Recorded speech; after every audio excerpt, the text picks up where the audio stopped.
Since the beginning of the COVID pandemic in March of 2020, the United States has been struggling with a simple problem. How do we deal with the spread of an infectious disease?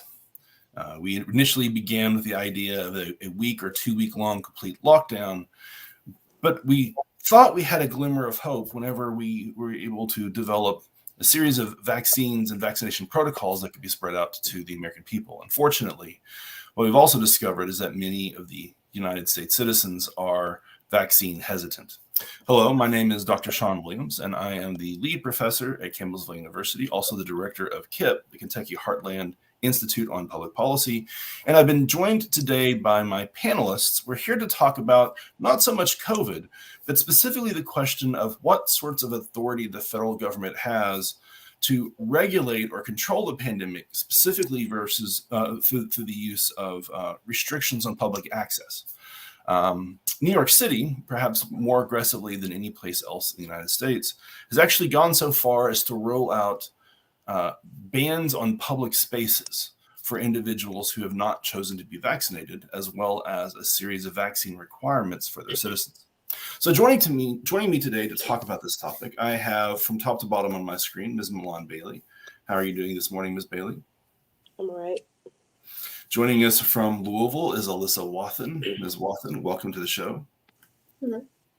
And finally, a first-time panelist joining us is Haley Payton. Haley, welcome. Glad to have you on with us. So I guess probably the best place to get started is to ask your opinion. How do you feel the response to COVID has been handled by the American political system so far? Do you feel like the government's done a good job? Do you think that it's done a really bad job? Is it better in some places than others? What do you guys think? I think in some ways it's been very good and effective, but I think one of the main problems that we've seen is the transparency of the CDC has led to a lot of distrust because a lot of people don't understand how the scientific process works and why these updates keep changing. And that's caused some people to have a lot more distrust in the system than if we were to just have exact policy that we just stuck to regardless of new incoming information.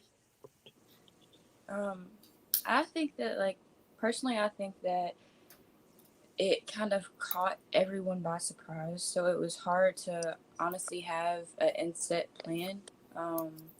I do think that they handled it pretty good for the most part, being that, now the curve is starting to, go down. I think that they are handling it good. It is a little confusing and hard to trust the government with, the new strands that are coming out. Like the Delta strand, because it leaves a question of every time a new strand comes out, will there be a new vaccine? And every time a new vaccine comes out, does that mean that we have to get it? Or is it going to be urged on us to get it, if that makes sense? I think the government has done a poor job. I feel like COVID-19 has become politicized in a way. And that's kind of also just with science in general. It seems that there's two sides to each, to the political spectrum, of course. And one side sides with science and the other one, just doesn't believe in science. So I think the fact that the government has helped to, coerce COVID-19 into being politicized has only made the division between, people who believe in science, I guess, or believe in vaccines worse. Yeah, really, really honing in on that, distrust of the government and, how the lack of consistency in policy has caused for a lot of distrust and a lot of people to not take science seriously anymore. We used to be able to trust doctors, and now it's a issue of political opinion. So in what ways do you all feel as if this is becoming a political affair?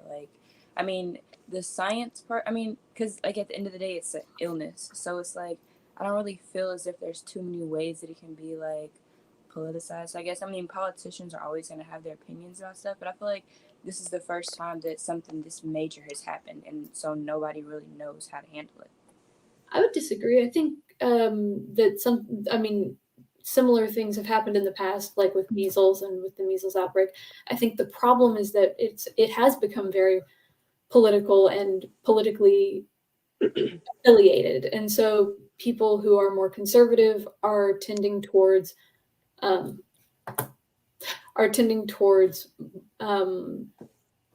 distrust in the government, and that's being exacerbated by over transparency within the CDC, where they're not consistent, and it's really helping to fuel this fire of political division when it comes to COVID. When I say like it hasn't happened before, I mean like in this generation, like with this group of people.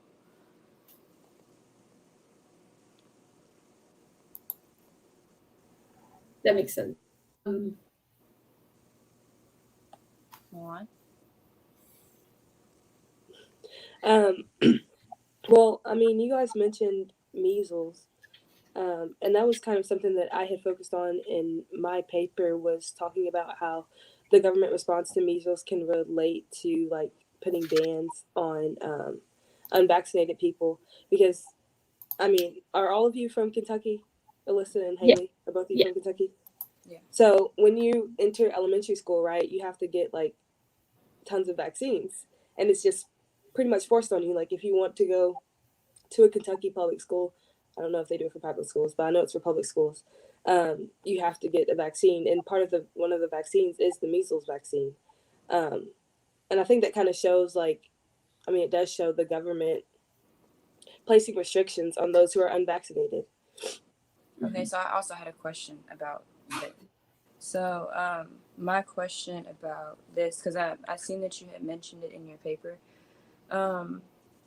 My question was more so like, because the government deemed like this vaccine necessary for like children to go to school here, what do you think like needs to happen for this to be a thing for COVID? Like, do you think that in the future, I guess COVID vaccines will be like measles and mumps? Why or why not? And like, how does it relate to each other, I guess?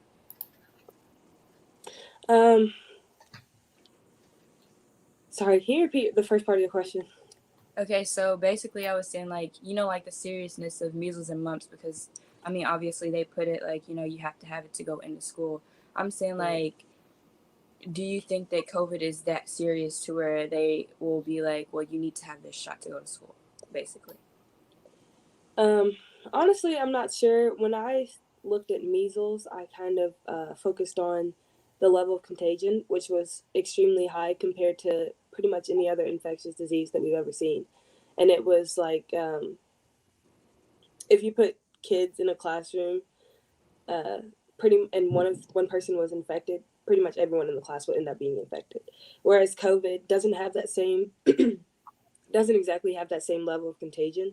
So maybe that could be one reason. I'm not exactly sure what it would take to get the COVID vaccine required for schools. And I wonder also, like, we have precedent, right, for in public areas like schools that are federally funded. But I think something that is different that we're seeing here with COVID is that we're not just limiting public access to spaces federally funded, but also private-owned businesses like restaurants and things of that nature. And I think that's like an interesting difference in all other infectious disease that we've seen so far, is we've never limited public access to privately owned spaces before. So I think that is an interesting little anecdote. One question I had was, it talked about like basically inside the prisons. I was asking like how do you place restrictions on okay, how do you place restrictions on places like prisons that have like limited space? And like, how do you choose who you restrict and who you don't restrict? Because, I mean, in the prisons, like, everyone was getting it at such a rapid, because you were so close and it was hard to separate and social distance. So, my question is like, I guess I'm asking you, like, how do you think that the government, how can you do like the public but not the prisons? Like, do they get separate treatment just because they're felons, or is it like, I think that's a good point. And like, is the government held responsible for the federally funded areas like prisons and things of that nature? Are they responsible for large outbreaks, and should they be held accountable, and to what extent would that be? And oh Lord, blank.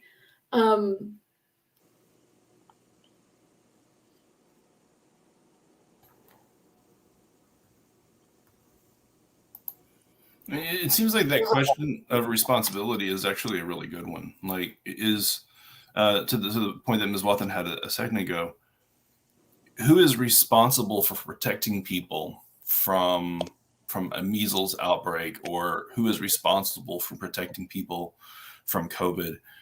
Is it the government's responsibility to create a situation where it's less likely for you to come into contact with a contagion?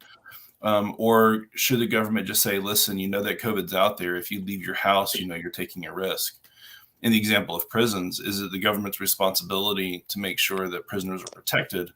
Or would the government be better off to just say, okay, we're going to lock down the prisons so that no one's allowed in or out?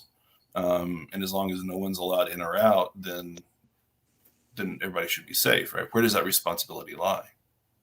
Yeah.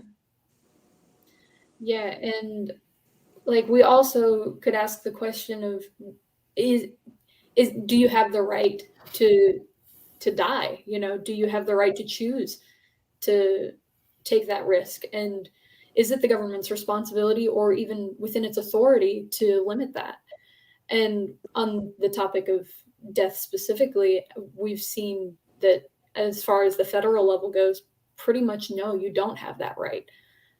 You don't have the right to suicide. You don't have the right to kill yourself. You do have the right to make health decisions that could potentially lead to your death.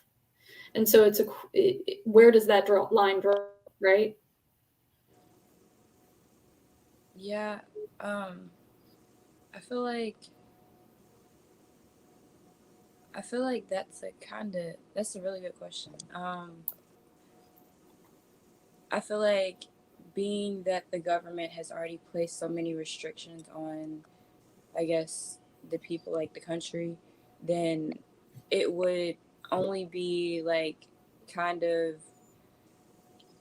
yeah, the question is like, who is in charge of these places? But we know that the government has a role in the prisons. So, yes, it is a question of who is in charge of these prisons, but at the same time, I feel like they still deserve, like, I guess, the same treatment or the same quarantine rights. It's not necessarily rights because not everybody agree with it.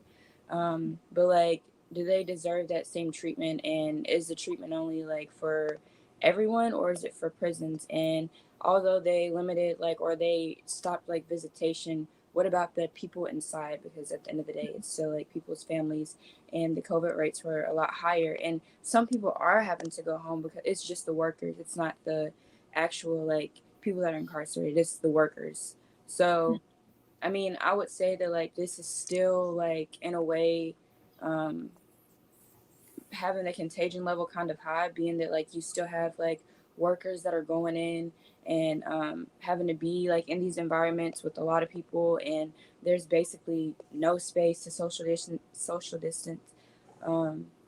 So that's a tough question, but I also feel like, I guess, somebody needs to go ahead and take accountability, I guess, for saying what happens in a jail, or like have a plan for what happens in situations like these, so that when it happens, then everybody can social distance, and so it's not just a rapid spread, and then it's getting taken outside of the prison.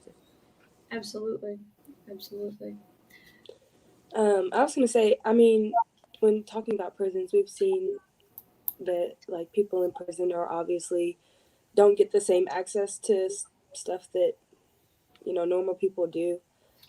Not saying that it's okay. I'm just saying like that's kind of something that unfortunately society has come to accept.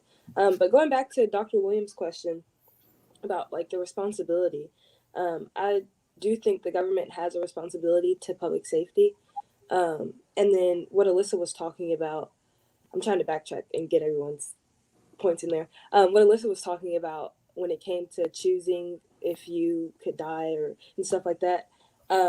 I think when it comes to COVID-19, it's more than just you. Like it's more than just the singular person that it involves. So people don't necessarily have that choice because it involves way more than just you, and you can end up getting more people infected, and people could die from it. So, like, you're saying that, your rights end where other people's begin, right? Right. Yeah, I get that. And I agree. Yeah, I agree too. You can't really say like, if you get it or if you don't. I mean, when you phrase it like that, Ms. Bailey, like you kind of highlight the continuum of the problem, right? So on the one hand, we could say, well, if you don't want to get it, you should just stay home. So effectively, anyone who is at high risk of contracting COVID, or anyone who is at high risk of suffering severe symptoms with COVID, since we know that some people will have cold-like symptoms and some people will die from the disease, the people most likely to die. On the one hand, what we're saying to those people is, okay, well, if you're worried about your own life, you just need to remove yourself from society. As opposed to, if you're not worried about the lives of others, you just need to remove yourself from society. Right? That seems to be the question, or the situation we're creating, is that somebody is going to have to choose no longer to be part of our civilization. We're just trying to figure out which group it should be. Yeah. I think in terms of government, I think that the idea behind government is that, we're exchanging rights for safety. And I think this is a really good case of that, where we are exchanging I guess you could say, rights to choose for ourselves whether or not we have the vaccine or if we're allowed into public spaces, against the safety of others. Well, on some level, it's not just when you create government. I mean, the minute that you make the decision to enter into society, you're sacrificing some rights in exchange for something, safety being one of those things that you get. So in general, where do you think you guys come down on this? Do you think that you are more in favor of telling people who are worried about their safety that they have to stay home and self-isolate and choose to protect themselves? Or do you think that you're more in favor of telling those who are unwilling to take steps to protect others that they bear the responsibility or the burden of slowing the spread of COVID? Which side do you pick? I think those who are unwilling to take those precautions should be the ones, I guess, paying the price. I mean, I don't know if that's the right thing to say, but it's true. Like, if you don't want to get the vaccine, then that's fine. Like, don't be in big crowds. Don't be around people who are more likely to get COVID. It's just simple. Exactly. I Like, agree. yeah, because if you're willing to be a part of this society, then don't be a part of this society. Exit the society if you need to. But these are the requirements within this society, and that I think is acceptable. And I don't think it's fair to people that are like vaccinated to have to stay home and self-isolate just because other members of society are hesitant on getting it. I mean, I agree to like a certain extent because I understand like sometimes it has a religious aspect on why people don't want to get a vaccine, but also like if you're not taking the steps necessary to make sure that like you're safe and the people around you are safe, then I think that I agree that they should just have to, Like, they shouldn't punish the vaccinated. Yeah, absolutely. And yeah. I'd also like to bring up, I noticed, I think it was in Milan's paper where you were talking about how having access to vaccination cards would improve research into COVID. And I just wanted to bring up the question, where do we draw the line with personal rights to privacy versus the importance and necessity of research? I think that was Haley's paper. Was that your paper, Haley? I don't think so. I didn't talk about Mine that. was talking about like the death rates. I think it was But- at the very end of somebody's paper. In any case, Okay, can you repeat the question? so when in regards to access to vaccination cards, is research the ability to research and properly track COVID vaccinations and people entering into these public spaces, when does that become more important or necessary than the personal rights to privacy? Is it acceptable that we ask for this information everywhere we go? And if so, are we entitled to it, even if it is going to improve our understanding of the virus and our understanding of how to address it? I would say it is acceptable because first, I mean, if I don't think that it would be like necessarily going into like, because we've already established that once the safety or the health of like the public is becoming like violated, I guess, Mhm. then individual rights are not as important. So I feel like you showing a vaccination card, like when you go in somewhere, is like a little bitty piece of just like ensuring that, like, okay, I have the vaccine, so I'm not really something that you need to be worried about. I don't think that it necessarily like digs into their privacy because all it is a card showing that you have a shot. As far as like the studies and stuff, I would say that is, and I would feel like that would more so be like a guinea pig. I mean, I wouldn't necessarily say it like that, but as far as like just showing your cards to go into public places, I think that is acceptable because it just shows like who's vaccinated, who isn't. I mean, it's not necessarily like discriminating because all you're doing is showing a card, and the card doesn't have all your personal information. It just has like the dates that you got it, and if you actually got it, which type you got it. Mhm. Did that answer your question? Yeah. So do you think that researchers should access information? Your connection went out a little bit. Oh, geez. Sorry. Do you think that researchers should have access to that information, or do you think it is something that should be signed off on before? I mean, I feel like I feel like honestly, like the people should have an opinion on that. Like when they get their vaccines, if they want to, okay, sorry, if they want to have like researchers, if they want researchers to be able to like view their stuff, then okay. But I feel like that should be a choice. But I feel like researchers being able to like look into our vaccinations and like look at statistics, I feel like that isn't a problem as long as, like, for example, if I wanted to if I didn't mind them looking at my data but you were opposed to it, I feel like that should be okay. I feel like we should be able to have a choice in that aspect because like it is at the end of the day that's helping them move forward, if that makes sense.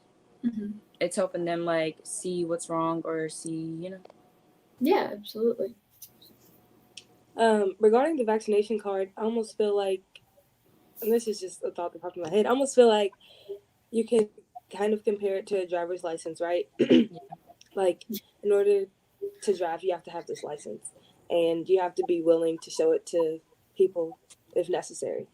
And then, whereas with the vaccination card, it's becoming more like in order to get into a certain place, like I went to a concert like a week ago. In order to get into the concert, you have to show your vaccination card. So I don't think that's necessarily like an invasion on people's privacy.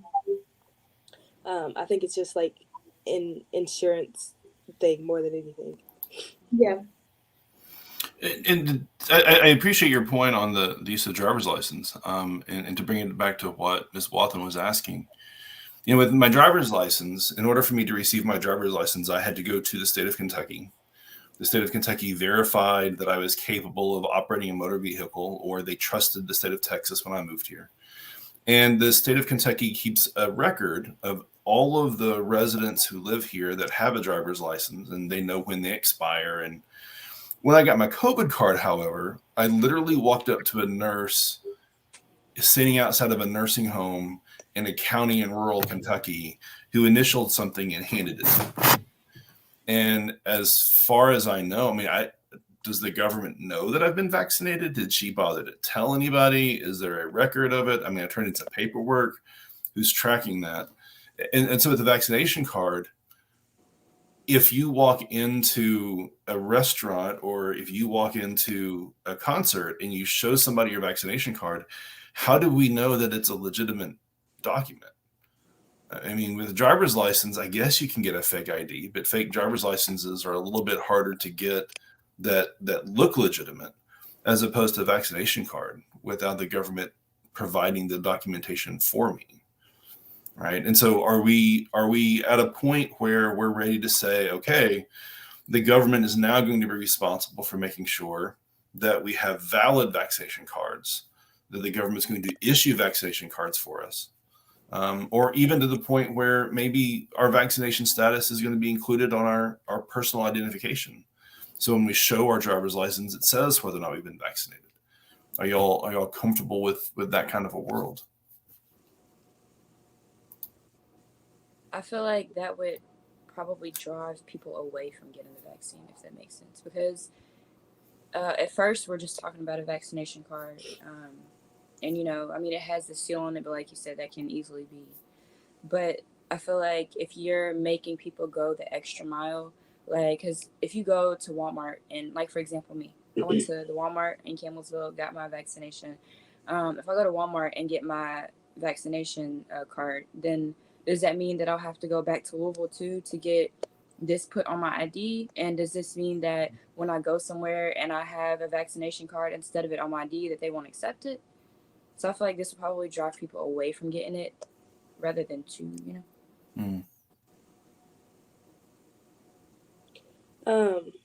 I think it won't necessarily matter. Like, even with the driver's license, well, yeah. Forget that thought. I feel like if people are going to get the vaccine, then you're going to get it. I don't think having it required for like a driver's license will have any effect on getting the vaccine. So if a person is willing to get a vaccine, they're okay with having a card. If they're not okay to have a card, they're probably also not willing to get a vaccine anyway at this point. Yeah. You think no difference? I would say yes and no, because I feel like if you look now, a lot of people that have suspended driver's license, it's most likely because they don't want to go and stand in a line to get their, because as of right now, people are standing, like in Louisville, people are standing outside and, for example, in the summertime, I had to get mine. I had turned 21 in June. And so I was trying to get it turned sideways.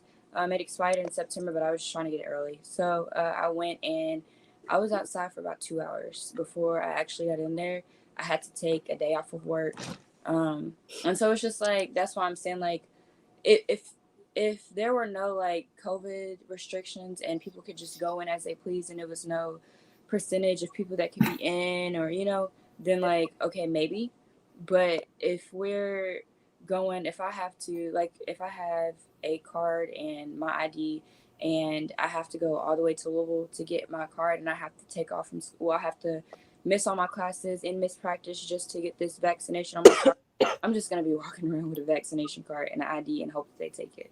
Because that's doing a bit much. Unless Walmart has something that they could just stamp on your ID, to validate it, some type of lamination, okay. But making people go through the extra most, for example, you being in Kentucky or Campbellsville and you having to go like to Texas, I guess, to get this vaccination thing on your card. I mean, on your ID. Like, would you do that honestly? And like, or even if you would, how long would it take you?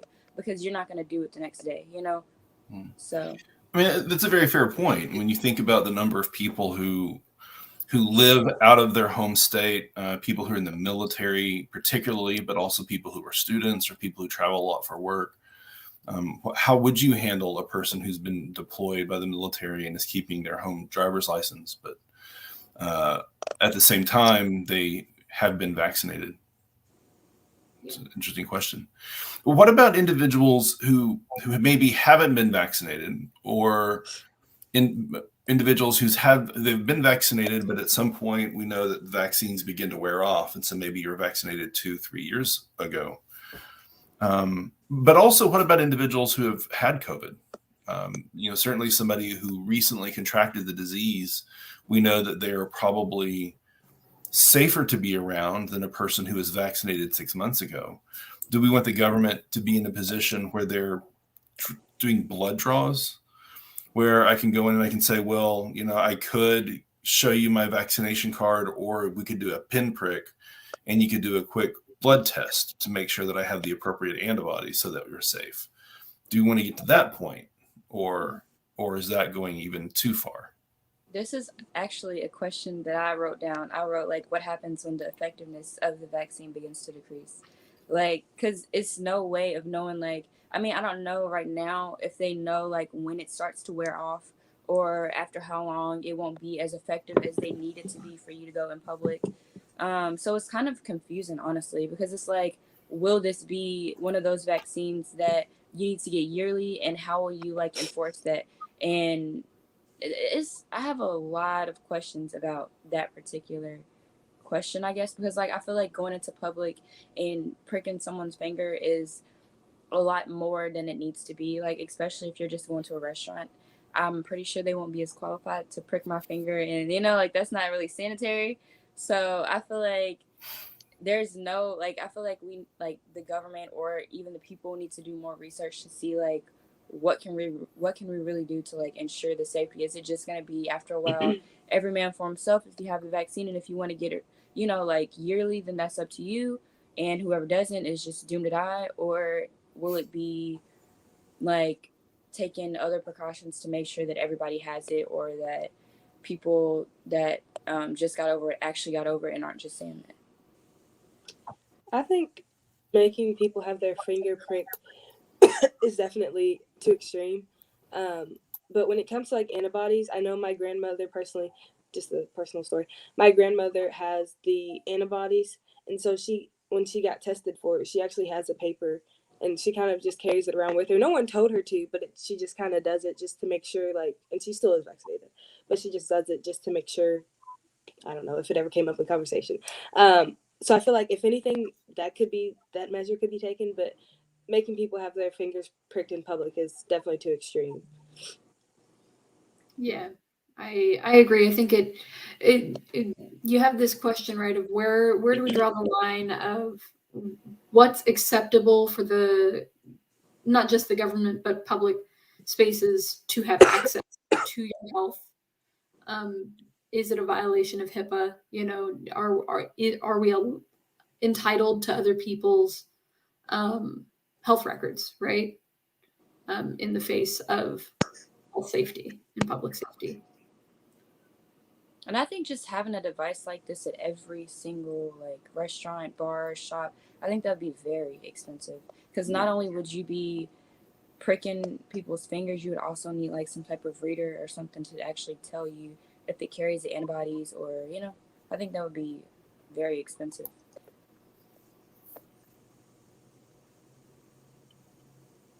Is there a point in your mind, individually or collectively, where you don't think we'll worry about COVID anymore? Is there going to be a place where we won't have to worry about whether or not a person's been vaccinated, because all previous epidemics or pandemics eventually faded? Will that happen to this one as well? I think it will. The main reason those previous epidemics faded was because of vaccination. like with the measles vaccine, states like Kentucky forcing students to be vaccinated. That's allowed the disease to fade. So I think only until we reach that level of herd immunity, which is what they call it, when enough people are vaccinated, I think then we can maybe even start not thinking about COVID, but not until we reach that point. Yeah, I agree. I think until enough people are vaccinated and or have already had the disease, which even then problematic because the more people who have the vaccine, the more chance it has to mutate.